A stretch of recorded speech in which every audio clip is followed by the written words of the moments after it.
ድምጻችሁ አይሰማም። በስመ አብ ወወልድ ወመንፈስ ቅዱስ አሐዱ አምላክ አሜን።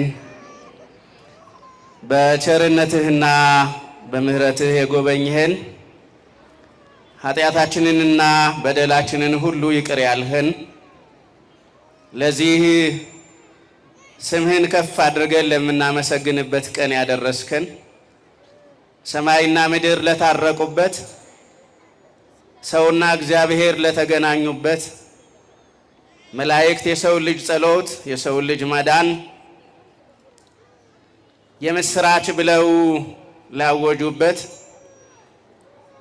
በደምህ ኃጢአታችንን በደላችንን ነውራችንን ሁሉ ላጠብህበት ለዚህ ቅዱስ ቀን አድርሰናልና በላይ በሰማይ ስምህን የሚያመሰግኑ መላእክት ለምስጋና የሚተጉ እንቅልፍ ድካም የሌለባቸው ስምህን በማመስገን ዘወትር ደስ የሚላቸው መላእክት እንዳሉ እናምናለን እናውቃለን።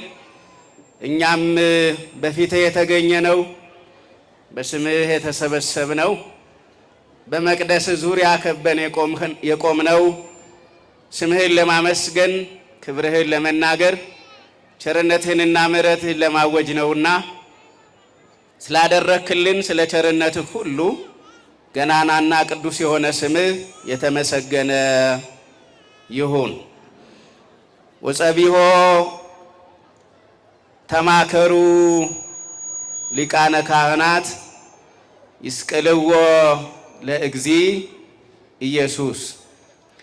ምስጋና የባህሪ ገንዘቡ የሆነ በላይ በሰማይ በታች በምድር ያለውን ሁሉ ፈጥሮ የሚገዛ ቸርነቱንና ምሕረቱን ተናግረን የማንጨርሰው የኃጢአታችንንና የበደላችንን ማሰሪያ ሁሉ የፈታልን በመስቀል ላይ ተሰቅሎ የዘላለም ሕይወትን የሰጠን አባታችንና አምላካችን ልዑል እግዚአብሔር ለዚህ ቀን ስላደረሰን በምሕረቱ ስለጎበኘን በድጋሜ ስሙ የተመሰገነ ይሁን።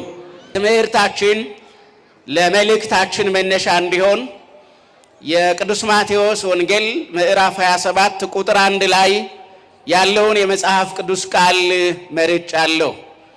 ቃሉም እንዲህ ይላል። ሲነጋም የካህናት አለቆችና የሕዝቡ ሽማግሌዎች ሊገድሉት በኢየሱስ ላይ ተማከሩ ይላል። ለትምህርታችን የሚሆነው አጭሩ ርዕስ በኢየሱስ ላይ ተማከሩ የሚለው ይሆናል። በማን ላይ ተማከሩ? እየሰማችሁ መሆኑን ለማረጋገጥ መልስ ከእናንተ ፈልጋለሁ። በማን ላይ ተማከሩ? በኢየሱስ ላይ ምን አሉ? ተማከሩ። ለትምህርታችን መነሻ ያደረኩት ይህ ኃይለ ቃል ነው። ቀደም ሲል እንደሰማችሁት እኔም እንደተናገርሁት የዛሬው ቀን ልዩ ቀን ነው። ቅዱስ ቀን ነው። የምስጋናና የበረከት ቀን ነው። የተለየ ቀን ብለን ከምናስባቸው ቀናት ሁሉ የዛሬው ቀን የተለየ ነው። የሰው ልጅ ከጨለማ ወደ ብርሃን የተመለሰበት ቀን ነው። የሲኦል ጨለማ በብርሃን የተሸነፈበት፣ የጥል ግድግዳ የፈረሰበት፣ ጠፍቶ የነበረው የሰው ልጅ ተፈልጎ የተገኘበት፣ በአባታችን በአዳም ምክንያት በሰው ልጆች ላይ ተጥሎ የነበረው የእርግማን ቀንበር የተሰበረበት፣ የኃጢአታችን ማሰሪያ የተፈታበት፣ እንደገና አምላካችንን እግዚአብሔርን አባ አባት ብለን ለመጥራት እግዚአብሔር ለሁላችን ጸጋንና ልጅነትን የሰጠበት፣ በመስቀል ላይ በተዘረጋው በክርስቶስ እጅ የተባረክንበት፣ ከጎኑ በፈሰሰ ደም ኃጢአታችን ታጥቦ የጠራበት፣ የእግዚአብሔር ተዘግታ የነበረችው ገነት የተከፈተችበት፣ እግዚአብሔርን ያህል ጌታ ገነትን ያህል ቦታ እንደገና መልሰን የተረከብንበት፣ ጌታችን መድኃኒታችን ኢየሱስ ክርስቶስ በመስቀል ላይ ሆኖ አባት ሆይ የሚያደርጉትን አያውቁምና ይቅር በላቸው ብሎ ለሁላችን ይቅርታ የሰጠበት የተለየ ቀን ነው ዛሬ። ለዚህ ቀን ያደረሰን አምላካችን እግዚአብሔር ስሙ የተመሰገነ ይሁን። አመስግኑትና እግዚአብሔር ይባርከን። ስለዚህ አጠር ባለ ሁኔታ በኢየሱስ ላይ ተማከሩ በሚል ርዕስ እንማራለን። በዚህ ርዕስ እንድንማር ዋናው ምክንያት ይህ ያለንበት ዘመንም ሰዎች ጌታችንን መድኃኒታችንን ኢየሱስ ክርስቶስን ደግመው የሚሰቅሉበት ዘመን፣ ሰዎች በኢየሱስ ላይ የሚማከሩበት ዘመን፣ የጌታን ማዳንና ምሕረት ሰዎች የረሱበትና የዘነጉበት ዘመን፣ ታላላቆችና ሽማግሌዎች የጌታችንን የመድኃኒታችንን የኢየሱስ ክርስቶስን ውለታ የዘነጉበት ዘመን ስለሆነ በኢየሱስ ላይ ተማከሩ በሚል ርዕስ እንማራለን። ለመሆኑ በኢየሱስ ላይ እነማን ናቸው የተማከሩ? ለምንድን ነውስ የተማከሩ የሚለውን ከተመለከትን ወንጌሉ ይመልስልናል። በኢየሱስ ክርስቶስ ላይ የተማከሩት የካህናት አለቆች ናቸው። የማን አለቆች አልኳችሁ? የካህናት አለቆች ናቸው። እነዚህ ሰዎች ለመንፈሳዊና ለሃይማኖታዊ ጉዳይ ቅርብ ናቸው የሚባሉ ሰዎች ናቸው። አንዳንዴ ለመንፈሳዊና ለሃይማኖታዊ ጉዳይ ቅርብ ሆነን የእግዚአብሔርን ምስጢርና የእግዚአብሔርን በጎ ነገር ላናውቅ እንችላለን። እናለማለን ብለን ልናጠፋ እንችላለን። ሰላምን እናመጣለን ብለን ጥላቻንና ዘረኝነትን ልንሰብክ እንችላለን። ለምድራችን በጎ ነገር የተመኘን መስሎን ምድራችንን የሚያውክና የሚበጠብጥ ቃል ልንናገር እንችላለን። ስለዚህ በኢየሱስ ላይ ተማከሩ የተባሉት አንድ የካህናት አለቆች ናቸው። የቤተ መቅደስ ዋና የሚባሉ ሰዎች ናቸው። አንዳንዴ የተወደዳቸው የእግዚአብሔር ልጆች ራሳችንን መፈተሽ የሚያስፈልገን ለዚህ ነው። መንፈሳውያን የሆን እየመሰለን እንዳንስት፣ በጎ ያደረግን እየመሰለን እንዳናጠፋ፣ መልካም የሆነውን ነገር የተከተልን እየመሰለን ወደ ጨለማ እንዳንሄድ። ስለዚህ የካህናት አለቆች ናቸው በኢየሱስ ላይ የተማከሩ። ዛሬም ጌታችን መድኃኒታችን ኢየሱስ ክርስቶስ ቢነቀፍ የሚነቀፈው የሃይማኖት ሰዎች ነን በሚሉት ጭምር ነው። ዛሬም መድኃኒታችን ኢየሱስ ክርስቶስ ነቀፌታ ቢደርስበት በስሙ ላይ ሰዎች የጥላቻና የንቀት ቃል ቢናገሩ አንዳንድ ጊዜ በሃይማኖት ሰዎች ምክንያት ሊሆን ይችላል። እኛ የሃይማኖት ሰዎች ሰላምን መስበክ እየተገባ ጦርነትን የምንሰብክ ከሆነ በጎነትንና ደግነትን ለትውልድ ማስተማር እያስፈለገን ዘረኝነትንና ጥላቻን ለትውልድ የምንሰብክና የምናስተምር ከሆነ ፍትሕ ርት የተስተካከለ ፍትሕ ለሰው ልጆች ሁሉ ያስፈልጋል የሚለውን ጌታችን መድኃኒታችን ኢየሱስ ክርስቶስ ያስተማረውን የፍትሕና የእውነት የወንጌል ቃል መናገር እየተገባን እሱን ለመናገር ሳንችል ስንቀር ድሃ ተበደለ፣ ፍርድ ተጓደለ ማለት ሲያቅተን ያን ጊዜ የእውነት ጌታና የዘላለም አምላክ የሆነው ኢየሱስ ክርስቶስ በእኛ ምክንያት ሊነቀፍ ይችላል። ስለዚህ እዚህ ቦታ ላይ ተማከሩ የተባሉት የካህናት አለቆች ናቸው። እነዚህ የካህናት አለቆች ታስታውሱ ከሆነ ጌታችን መድኃኒታችን ኢየሱስ ክርስቶስ ከደብረ ዘይት ግርጌ ከቤተ ፋጌ ተነስቶ ወደ ቤተ መቅደስ ሲገባ ሕፃናት የሚያመሰግኑትን ምስጋና እንዲያቋርጡ ይከለክሉ የነበሩ ሰዎች ናቸው። ምስጋና ይቁም ይሉ የነበሩ ሰዎች ናቸው። ምን ይቁም ይሉ የነበሩ ሰዎች? ምስጋና ይቁም። እነዚህ ሕፃናት የሚሉትንና የሚናገሩትን ትሰማለህ ወይ? ደቀ መዛሙርት የሚሉትን ነገር እያዳመጥክ ነው ወይ? ከተማዋ እንዳትረበሽ፣ ሕዝቡ እንዳይረበሽ ሕፃናቱና ደቀ መዛሙርቱ የሚናገሩትንና የሚያመሰግኑትን የምስጋና ቃል እንዲያቆሙና እንዲያቋርጡ ንገራቸው እያሉ ምስጋና የከለክሉ የነበሩ ሰዎች ናቸው። ስለዚህ እነዚህ የካህናት አለቆች ጌታችን መድኃኒታችን ኢየሱስ ክርስቶስ ሲመሰገን የእሱ ክብር ሲነገርና ሲገለጥ የራሳቸው ክብር ያነሰና የቀነሰ የሚመስላቸው፣ የእሱ ደግነት በተሰበከ ቁጥር የእነሱ ደግነት እንደ ጨው የሚሟሟባቸው፣ የእሱ ምሕረትና ቸርነት በተሰበከ ቁጥር እነሱ ሰውን ኃጢአተኛና በደለኛ ነህ እያሉ በኃጢአትና በበደል እርግማን ስር ሰውን አስቀምጠው ከሰው የሚያገኙት ጥቅም የሚቀርባቸው የሚመስላቸው የካህናት አለቆች ምስጋና እንዲቋረጥ ሲከለክሉ የነበሩ ናቸው። ያውም የሕፃናት ምስጋና እኮ ቅድም የሰማናቸው ሕፃናት አይነት ምስጋና ነው። ምስጋናው እንደምናውቀው እግዚኦ እግዚእነ ጥቀ ተሰብሐ ስምከ በኩሉ ምድር፣ አቤቱ ጌታ ሆይ ስምህ በምድር ሁሉ ተመሰገነ ብሎ የሚጀምር ነው። ስምህ በየት ተመሰገነ? ስምህ በምድር ሁሉ ምን አለ? ስምህ በምድር ሁሉ ምን አለ ተመሰገነ ብሎ የሚጀምር ምስጋና እኮ ነው። ይሄ ይከለከላል እንዴ ወገኖች? ይሄንን የሃይማኖት የቤተ መቅደስ አገልጋዮች ካህናት መከልከል እኮ አልነበረባቸው። ምክንያቱም ምድር ራሱ የተፈጠረችው በምድር ሁሉ የማን ስም እንዲመሰገን ነው? የማን ስም እንዲመሰገን ነው? በተቻለና ምድር ሁሉ በእግዚአብሔር ስም ምስጋና በተጥለቀለቀች ምድር በእግዚአብሔር ስም ምስጋና ከተጥለቀለቀች ሰማያዊ በረከት ይመጣል። ምድር ሰላም ታገኛለች። የሰው ልጆች በደስታ ይዘምራሉ። የሰው ልጆች ጤና የበዛ እድሜያቸው የረዘመ ይሆናል። እግዚአብሔር ምድርን ይመለከታታል፣ ይጎበኛታል። ወንድም በወንድሙ ላይ የጥላቻና የጦርነት ቅስቀሳ አያካሄድም። የማን ስም በምድር ላይ ከተመሰገነ? የእግዚአብሔር ስም ምድሪቱን ከከደነ። ዛሬ እኛም ጸሎታችን መሆን የሚገባው እንደዚያ ነው። አቤቱ ስምህ ምድርን ሁሉ ይሸፍን። ጌታ ሆይ ክብርህ በምድር ላይ ሁሉ ይነገር። ፍጥረት ሁሉ ያንተን ስም እያነሳ እንዲያመሰግን፣ ፍጥረት ሁሉ ክብርህን እንዲናገር፣ ምድር ሁሉ በምስጋና እንድትከደን እንድትሞላ ጌታ ሆይ እርዳን እያልን ነው መጸለይ ማመስገን ያለብን።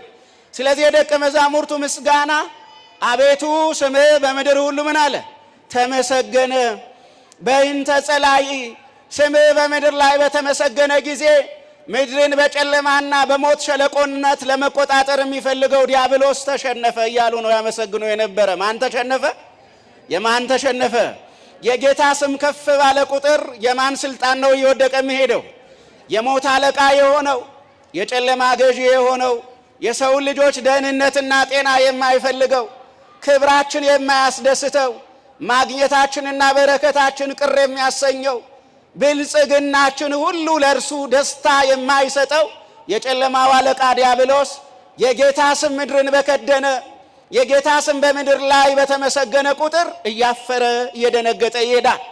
ስለዚህ የሕፃናቱ ምስጋና አቤቱ ስምህ ሁሉ በምድር ላይ ተመሰገነ።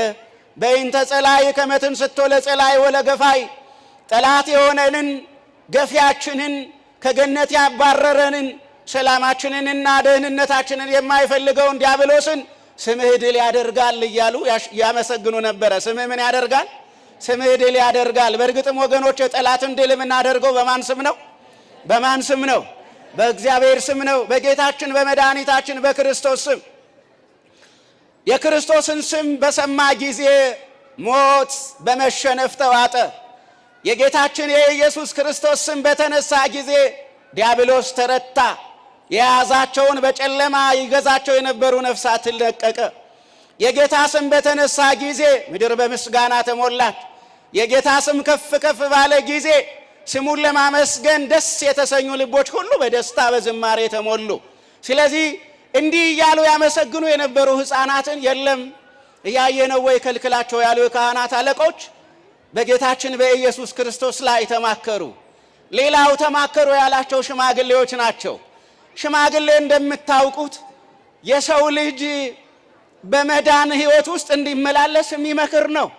ሰው ዕድሜው ከፍ እያለ ዘመኑ እየጨመረ ሽማግሌ እየሆነ በሄደ ጊዜ ሰው ይገላግላል እንጂ አያጣላም። ነገር አስተውሎ ይመለከታል እንጂ ነገር አያጋግልም። ነገር ግን ጌታችን መድኃኒታችን ኢየሱስ ክርስቶስን በመምከር ደረጃ የሕዝቡ ሽማግሌዎች ተሳተፉ ይላል። ስለዚህ መካሪዎቹ የካህናት አለቆችና የሕዝቡ ሽማግሌዎች ናቸው። ዛሬም እንዲህ ካለ መሳሳትና እንዲህ ካለ ጉዳት ከሚያመጣ ነገር ራሳችንን ለመጠበቅ እንድንችል እግዚአብሔር በምሕረቱ ይርዳል። ነገር ግን እነዚህ የካህናት አለቆችና የሕዝቡ ሽማግሌዎች በኢየሱስ ላይ የተማከሩ ምን ብለው ነው? ለምንድን ነው ካል ሊገድሉት ይላል መጽሐፍ። ምን ሊሉት? ሊገድሉት፣ እንዲሞት። ይኸው ከተማችንን እያወከና እየበጠበጠ ነው። ሆሳዕና ለወልደ ዳዊት፣ የዳዊት ልጅ ነኝ እያለ መሲህ ነኝ እያለ ንጉሥ ነኝ እያለ እየተናገረ ነው። ይኸው እንደምታዩት ይሄ ያልተማረው ሕዝብም አቤቱ አሁን አድን እያለ እያመሰገነው ነውና ይህ ሰው ከተማችንን እንዳይበጠብጥ የቤተ መቅደሳችንንም ሁኔታ እንዳያውክ ሕዝቡ እኛን ከመከተል ወደ ኋላ እንዳይመለስ ሊሞት ይገባል የሚል ምክር ነው የመከሩት። ስለዚህ በጌታችን በኢየሱስ ክርስቶስ ላይ የካህናት አለቆች የሕዝቡ ሽማግሌዎች የተማከሩት ለምንድን ነው ካል ኢየሱስ ክርስቶስ በሞት እንዲቀጣ ፍርድ እንዲዳላበት በመስቀል ላይ እጁን ዘርግቶ በችንካር እንዲቸነከር ነው። ነገር ግን አላወቁም እንጂ እነዚህ ሰዎች በኢየሱስ ክርስቶስ ላይ በተማከሩ ጊዜ ለኛ ፀሐይ እየወጣልን ነበረ፣ ለኛ ቀኑ እየበራልን ነበረ፣ ለኛ ሰላም እየመጣልን ነበረ። ምክንያቱም ኢየሱስ ክርስቶስ በመስቀል ላይ ካልሞተ በሰማይና በምድር መካከል የነበረው የጥል ግድግዳ ሊናድ ይችላል እንዴ? ፈጽሞ አይችልም። ስለዚህ በሰማይና በምድር የነበረውን የጥል ግድግዳ የሚንደው ኢየሱስ ክርስቶስ በመስቀል ላይ ነፍሱን ስለኛ ስለ ወዳጆቹ ስለኛ ስለ ልጆቹ በጉስቁልና ውስጥ ስላለን ሐዘን ለበረታብን እርግማን በላያችን ላይ ለወደቀ ሞት ለሚያስፈራራን ዲያብሎስ ለጨከነብን ጤና ላጣን ለኛ መድኃኒት አድርጎ ሊያቀርበው ስለነበረ ስለዚህ እነዚህ የካህናት አለቆች ምንም እንኳን በኢየሱስ ላይ ክፉ ምክር ቢመክሩም ክፉ ምክር ግን ጠቅሞናል። አንዳንድ ጊዜ የጠላት ምክር ይጠቅማል አይጠቅምም? ጠላት ክፉ ባሰበ ቁጥር ወዳጅ ይጠቀማል አይጠቀምም? ወዳጅ እኮ ይጠቀማል ወገኖች። ለዛ ነው አንዳንድ ጊዜ ጸሎቱ ልክ ይሁን አይሁን ባናውቅም ግን አንዳንድ ሰዎች ሲጸልዩ ጠላት አታሳጣኝ ይላሉ። ምን አታሳጣኝ? ምክንያቱም ለምንድን ነው ከተባለ ጠላት አንዳንድ ጊዜ አያችሁ ያላያችሁትን በር ያሳያችኋል። አንዳንድ ጊዜ ሰንፋችሁ ተቀምጣችሁ ሳለ እንድትንቀሳቀሱ ይረዳችኋል። አንዳንድ ጊዜ አያችሁ ጠላት ተዘናግታችሁና ዝም ብላችሁ ቁጭ ብላችሁ ሳለ ጠላት ድንገት ወደ እናንተ ሲመጣ ጌታ ሆይ ከዚህ ጠላት አውጣኝ ብለን ወደ ማን ለመጸለይ ይረዳናል? ወደ እግዚአብሔር ለመጸለይ ይረዳናል። ስለዚህ አላወቁም እንጂ እነዚህ የካህናት አለቆችና የሕዝቡ ሽማግሌዎች ለኛ ጥቅም ነበረ። ኢየሱስ ለኛ ጥቅማችን ነው። ኢየሱስ ክርስቶስ ለኛ በረከታችን ነው። ኢየሱስ ክርስቶስ ለኛ መድኃኒታችን ነው። ኢየሱስ ክርስቶስ ለኛ ሕይወታችን ነው። ሞትን የወጋነው በእርሱ ነው። ዲያብሎስን ድል ያደረግነው በእርሱ ነው። ኃጢአት የተሻረ በእርሱ ነው። እርግማን የተሰበረ በእርሱ ነው። አዳምና ሔዋን አባቶቻችን ወደ ገነት የተመለሱ በእርሱ ነው። ስለዚህ አላወቁም እንጂ እነዚህ ሰዎች ለኛ ጥቅም ነበረ ያደረጉት። ያም ጥቅም በመስቀል ላይ ጌታችን መድኃኒታችን ኢየሱስ ክርስቶስ ዛሬ ጥንተ ስቅለቱን እያሰብን ነውና በመስቀል ላይ እጆቹን በዘረጋ ጊዜ ነፍሱን ስለኛ በተወ ጊዜ ሁላችን ምህረት አገኘን። ስንታችን ምህረት አገኘን? ስንታችን ምህረት አገኘን? ማን ይቅር አለን? በሞቱ ማን ይቅር አለን? በሞቱ ማን ይቅር አለን? እግዚአብሔር ይቅር አለን። ደስ አይልም ወገኖች? አመስግኑት እግዚአብሔርን። ማመስገን ይቻላል። ይቅር ከመባል በላይ ሌላ ትልቅ ነገር አለ እንዴ ወገኖች? አንድ ምድራዊ ባለጸጋ እንኳን ይቅር ቢለን ደስታ ይሰማናል አይደለ? አንድ ምድራዊ ባለስልጣን እንኳን ተጣልተነው እንደገና ይቅርታ ቢያደርግልን ደስታ ይሰማናል አይሰማንም? ይሰማናል። ሰላም ይሰማናል። እረፍት ይሰማናል። ከትልቅ ጋራ ተጣልቶ በሰላም ለማደር እንዲሁ ዝም ብለን ሁኔታውን ስናየው አስቸጋሪ ስለሆነ የተጣላ ነው ትልቅ ሰው ይቅር ሲለን ወይም ደግሞ ወዳችንን ሲሰርዝልን ወይም ደግሞ በደላችንን ይቅር ብያለሁ ትቼዋለሁ ከዚህ በኋላ አላስታውሰውም ሲለን ደስ ይለናል።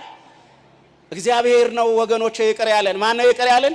የነገስታት ንጉሥ እግዚአብሔር ምን ብሎናል? ይቅር ብሎናል። የጌቶች ጌታ መድኃኔዓለም ኢየሱስ ክርስቶስ ምህረት አድርጎልናል። ዛሬ የምህረት ቀናችን ነው። የምን ቀናችን ነው? የምህረት ቀናችን ነው። ማን እኛን ይቅር ያለበት? ማን እኛን ይቅር ያለበት? እግዚአብሔር እኛን ይቅር ያለበት፣ ኃጢአት የተሸነፈበት፣ ሞት የተሸነፈበት፣ መቃብር የተደፈነበት፣ ሲኦል የተዘጋችበት፣ ሁላችን ነፃ ያወጣንበት ቀን ነው። በድጋሚ የእግዚአብሔር ስም የተመሰገነ ይሁን ወገኖች። ስለዚህ በኢየሱስ ላይ ምን አሉ ነው ያልኋችሁ ስነሳ ርዕሴ ተማከሩ ነው የሚለው። ክፉ ምክር ከመምከር መድኃኔዓለም ልባችንን ይጠብቅልን። ክፉ ነገር ከመናገርም እግዚአብሔር አፋችንን ይጠብቅልን። አዎ አሁን ይሄው ከዛሬ በኋላ በዓለ ሆሳዕናንና ጥንተ ስቅለቱን በልዩ ልዩ መንገድ አስበነዋል። ነገር ግን ከዛሬ በኋላ ወደ ሰሙነ ሕማማት ምን እንላለን? እንገባለን አይደለ? ቅድም ሲባል እንደነበረው ከ11 ሰዓት ጀምሮ ሰሙነ ሕማማቱን በምንባባትም በልዩ ልዩ ጸሎቶችና በልዩ ልዩ የእግዚአብሔር ቃላት ማሰብ ይጀመራል። መጽሐፍ ቅዱስ ይነበባል። ግብረ ሕማማት የሚባል መጽሐፍ አለ ከመጽሐፍ ቅዱስ የተውጣጣ እሱ ይዘረጋል። ካህናት አባቶች ወገባቸውን ታጥቀው ጌታችን መድኃኒታችን ኢየሱስ ክርስቶስ የሆነውንና ያደረገውን ሁሉ በአካሎቻቸው ለማሳየት ጭምር እንደዛ ያገለግላሉ። እና ፊት ለፊታችን እየመጣ ያለው ሰሙነ ሕማማት ነው። የጌታን ነገር አጥብቀን የምናስብበት፣ ለኛ የተንገላታው ጌታ፣ ለኛ የቆሰልከው መድኃኔዓለም፣ ለኛ የተራብኸውና የተቸገርኸው መድኃኔዓለም፣ ለኛ የተጠማኸው መድኃኔዓለም፣ ለኛ መራራ ሐሞት የጠጣኸው ጌታችን ኢየሱስ ክርስቶስ ለኛ በወዳጆች በእኛ ቤት የቆሰልከው በቁስል ግን የፈወስከን ለኛ በመስቀል ላይ የታየው ለኛ ከራስ እስከ እግር ጥፍር ድረስ በደም ሸማ የተጠቀለልከው እናትህ ማርያም አይታ ለሐዘኑን ለመሸከምና ለመቋቋም እስከማትችል ድረስ የደነገጠችልህ ጌታችን ኢየሱስ ክርስቶስ ሆይ ከክፉ ነገር ጠብቀን ወደ መልካም ነገር ጨምረን እያልን የምናስብበት ሰሙነ ሕማማት መጥቷል። በዚህ በሰሙነ ሕማማት ክፉ ከመምከር፣ ክፉ ከመናገር፣ ክፉ ከመስራት እግዚአብሔር በምሕረቱ ይጠብቀን። በኢየሱስ ላይ ምን አሉ? ተማከሩ። እኛም በልባችን መክረን በወዳጆቻችን በወገኖቻችን ላይ ክፉ እንዳናደርግ እግዚአብሔር ይጠብቀን።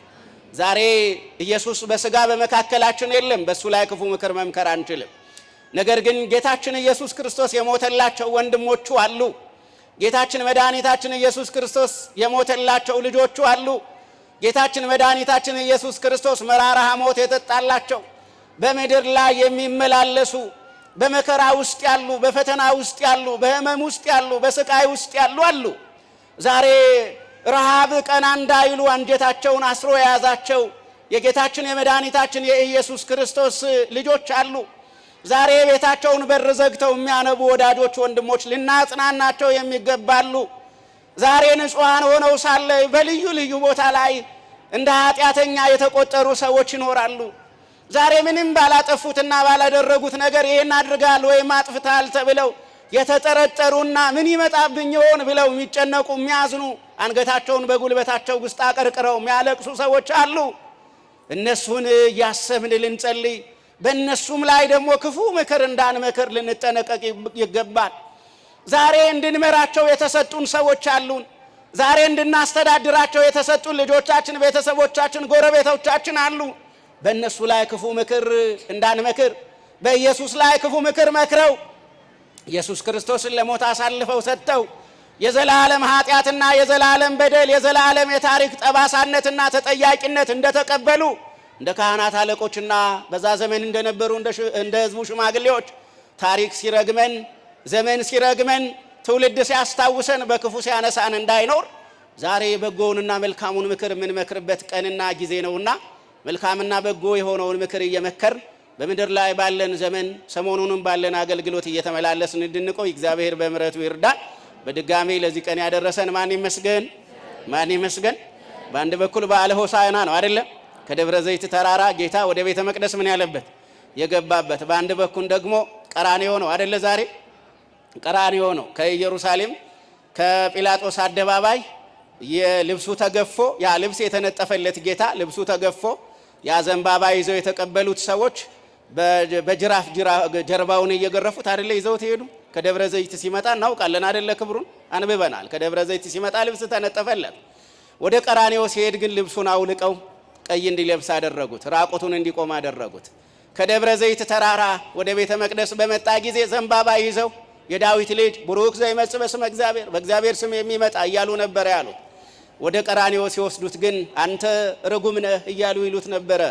ክብር ለገናና ስሙ ይሁንና አንተ ርጉም ነህ እያሉ ይሰድቡት ነበረ። አንተ የተረገምህ ነህ፣ ከኛ መካከል እንዳንተ በመስቀል ተሰቅሎ የሚያውቅ ሌላ ዕብራዊ አይሁዳዊ የለም፣ ያንተ እርግማን ያንተ ኃጢአት የተለየ ነው እያሉ ኃጢአት የሌለበትን ንጹሕ ባህሪ መድኃኔዓለም ኢየሱስ ክርስቶስን እንደዛ ነው ወደ ቀራንዮ ይዘውት ይሄዱ። ሲመጣ ቅድም ሲባል እንደነበረው በአህያ ጀርባ ነበረ። ሲሄድ ግን በጀርባው ላይ መስቀል ተሸክሞ ነው ወደ ቀራንዮ የወጣው ወገኖች። ስለዚህ ይህንን ሁሉ የምናስታውስበት በዓለ ሆሳዕናንና ጥንተ ስቅለቱን እግዚአብሔር በአንድ ቀን አውሎልን በረከት አግኝተንበታልና የባረከን አምላካችን እግዚአብሔር ስሙ የተመሰገነ ይሁን። በእግዚአብሔር ፊት መሆን ትልቅ በረከት አይደለም? በጣም ትልቁ በረከት እኮ በማን ፊት መሆን ነው? ሰው ሲኒማ ለማየት እኮ ይሄዳል አይደለ? ሲኒማ ለማየት ይሄዳል። ሲኒማ ማለት እናንተ ቤት የሚሰራው ስራ ማለት ነው አይደለ? ሌላ ነገር እኮ አይደለም። እንዲያው የራሳችሁን በጓዳችሁ ያለውን ነገር እዛ ስክሪን ላይ እንየው ካልሆነ በቀር እኮ በየጓዳችን በየቤታችን ያለው ነው አይደለ? እዛ ሲኒማ ላይ የሚመጣው። ስለዚህ በእግዚአብሔር ፊት መሆን እጅግ በጣም በረከት ነው። የዛሬው ቀን ደግሞ በጣም የተለየ የበረከት ቀን ነው። ስለዚህ እግዚአብሔር አምላካችን በረከታችንን በመንገድ ላይ ቆሞ ወይም አድፍጦ ከሚነጥቅ ጠላት ይጠብቀን። ወደ ቤት ስትመለሱ ክፉ ቃል እንድትናገሩ መንገድ ላይ የሚጠብቃችሁ ጠላት ሊኖር ይችላል አይደለ? ቤት ስትገቡ ራሱ የሚጠብቃችሁ ነገር እኮ ይኖራል። የት አርፍደሽ ነው የሚል ይጠብቃችሁ ይሆናል አይደለ? ያረፈድኩት በእግዚአብሔር ፊት ነው፣ ጌታዬ መድኃኒቴ ኢየሱስ ክርስቶስ ሲባርከኝ አርፍዷል። አሁን ላንተ ይዤ የመጣሁት የእግዚአብሔርን በረከት ነው ብሎ መመለስ ነው አይደለ? በእርግጥ እንደዚህ ስትሉት ራሱ ሌላ አሮጋንት የሚሆን ሰው ይኖራል፣ አይታወቅም። ዞሮ ዞሮ መጸለይ ነው አይደለ?